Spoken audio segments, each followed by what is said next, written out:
We had R.J. Hampton sitting in that seat yesterday. He's a high school player who made a decision, announced it live on our show, to go play overseas in Australia rather than go play the 1 year that he would in college. And we all found it really interesting. And we'll wait and see how it could really turn out to be something of a test case. And we'll have to wait and see how that winds up going. But I guess from an NBA perspective, what did you think of that decision? And how, if at all, do you think it will impact the way players will choose coming into your league? First of all, Australia has a fantastic development system. Australia, I may get this off a little bit, but I think their population is around 24 million.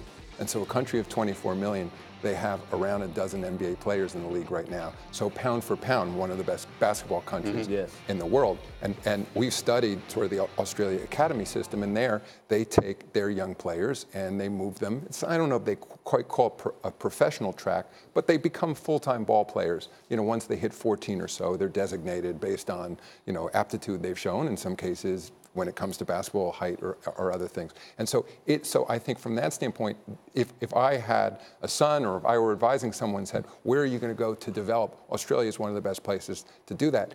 I'd also say the league has been studying that system a lot because we've opened academies in other parts of the world. We have academies now in China, we have academies in India, we have academies in Africa. So I think for him, I think, again, that's a decision that an individual player, of course, should have the ability to make, especially when they're 18 years old.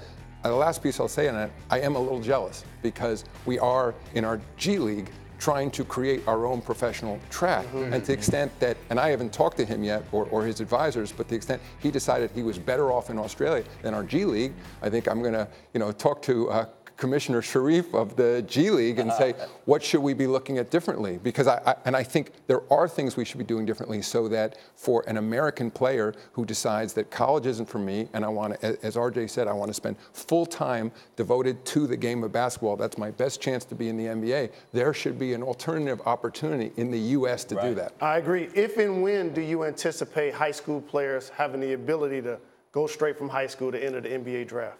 Well, I just say what we have talked about previously is making that change in 2022. It has to be negotiated with the Players Association, and I'll just say we are in ongoing discussions with them on that issue. All right, fair enough. Here's what I'm going to do, because we have a million other things we want to get to here. Well, actually, I have 1 minute, but I'm told that the commissioner is going to be able to stay, so we'll save a few things that I'm delighted I can. But since I have that minute, the one thing that we will not get out of this, I mean, you get these kids coming into your league who are major stars, and this year might be a bit of an outlier, but Zion Williamson is already one of the 5 biggest stars in American sports before he even sets foot on a court in the NBA. So if players start not going to college and not getting that exposure, is that something that you think would change the dynamic of all of this? Not necessarily. I mean, what we're watching now, I mean, Zion's a great example. Zion was a huge star, at least measured by social media. I assume that's how you're measuring it, before he even went to Duke. And if you look down now that the list you just pulled up on the internet of the 10